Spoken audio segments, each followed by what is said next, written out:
মাৰ্চত প্ৰধানমন্ত্ৰী নৰেন্দ্ৰ মোদীয়ে টাটা ছেমি কণ্ডাক্টৰ প্ৰকল্পৰ আধাৰশিলা স্থাপন কৰিছিল অনলাইন যোগে।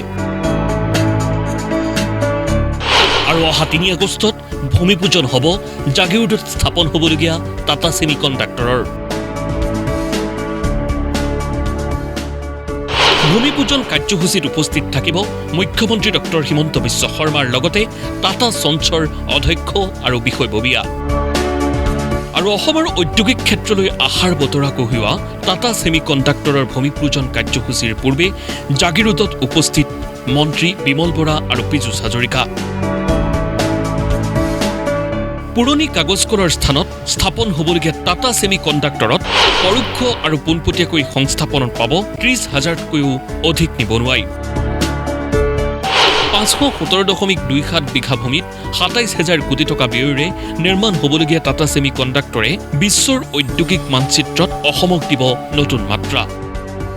কিন্তু জাগিৰোডৰ কাৰণে নহয়, অসমৰ কাৰণে ভাল খবৰ, উত্তৰ পূৰ্বাঞ্চলৰ কাৰণে ভাল খবৰ।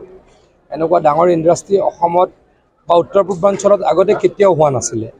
প্ৰাইভেট ইণ্ডাষ্ট্ৰী কোনোবাই ১৪,০০০ ডাইৰেক্ট চাকৰি দিব, ১৩,০০০ ইনডাইৰেক্ট চাকৰি দিব আৰু প্ৰায় ৩০,০০০ কোটি টকাৰ ইনভেষ্টমেণ্ট হ'ব। আগতে এইটো কেতিয়াও হোৱা নাছিল। এইটো ভাৰতবৰ্ষৰ প্ৰধানমন্ত্ৰী নৰেন্দ্ৰ মোদী ডাঙৰীয়া আৰু অসমৰ মুখ্যমন্ত্ৰী ডক্টৰ হিমন্ত বিশ্ব শৰ্মা ডাঙৰীয়াৰ কাৰণে এই সপোনটো আমাৰ দিঠকত পৰিণত হ'ল।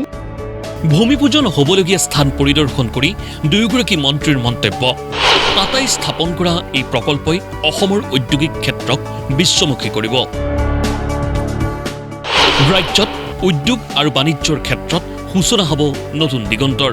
আগন্তুক দিনত অসমৰ ঔদ্যোগিক ক্ষেত্ৰখনৰ লগতে পৃথিৱীৰ ছেমি কণ্ডাক্টৰৰ জগতখনলৈ পূবৰ দুৱাৰ মুকলি হোৱাৰ পথেৰে আমি আগবাঢ়িছোঁ। এই ছেমি কণ্ডাক্টৰৰ এই ইয়াত যি উদ্যোগ, এই উদ্যোগ হ'ব মাইলৰ খুঁটি। আৰু টাটা কোম্পানীয়েও ইয়ালৈকে কাম কৰিবলৈকে আহিলে, ইয়াতে ইণ্ডাষ্ট্ৰী বনাবলৈকে আহিলে। তেওঁলোককো অন্তৰৰ নিভৃত কোণৰ পৰা ধন্যবাদ জ্ঞাপন কৰিছোঁ। ইণ্ডাষ্ট্ৰীটো হোৱাৰ লগে লগে আৰু ইণ্ডাষ্ট্ৰী অসমলৈকে আহক, তাৰ কাৰণে সদায় আশা কৰিম। ছেমি কণ্ডাক্টৰ নহ'লে পৃথিৱীখন আজিৰ দৰে আধুনিক নহ'লহেঁতেন। ছেমি কণ্ডাক্টৰ চিপছে প্ৰযুক্তিগত ক্ষেত্ৰখনক প্ৰদান কৰিছে নতুন মাত্ৰা। পৃথিৱীত অতি বেছি চাহিদা থকা ছেমি কণ্ডাক্টৰ চিপছ নিৰ্মাণৰ উদ্যোগ অসমত স্থাপন হোৱাৰ লগে লগে মুকলি হ'ব উন্নয়নৰ নতুন ধাৰা। এই মূল উদ্যোগটোক ৰান কৰিবৰ কাৰণে বহুত সৰু সৰু উদ্যোগৰ প্ৰয়োজনীয়তা আছে। তেখেতসকলে টাটা সঞ্চৰ কৰ্তৃপক্ষৰ পৰা জনোৱা মতে এই উদ্যোগটোক প্ৰয়োজন হোৱা বিভিন্ন ধৰণৰ সা সামগ্ৰী নিৰ্মাণ কৰিবৰ কাৰণেও আনাদাৰ ৭০টা উদ্যোগ ইয়াতে স্থাপন কৰিব লাগিব।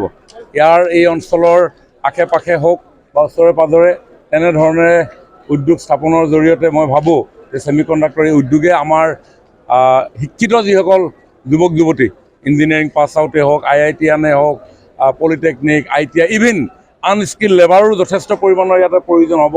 পেকেজিং ইণ্ডাষ্ট্ৰীৰ পৰা আৰম্ভ কৰি বিভিন্ন ধৰণৰ কাম কাজ ইয়াতে হ'ব। গতিকে বিশাল এটা নিযুক্তিৰ সম্ভাৱনাৰ বাট মুকলি হোৱাৰ পথেৰে আমি আগুৱাই গৈছোঁ। জাগিৰোডৰ পৰা বিমল হাজৰিকাৰ সহযোগত নিউজ 6 ৰিপৰ্ট, প্ৰতিদিন টাইম।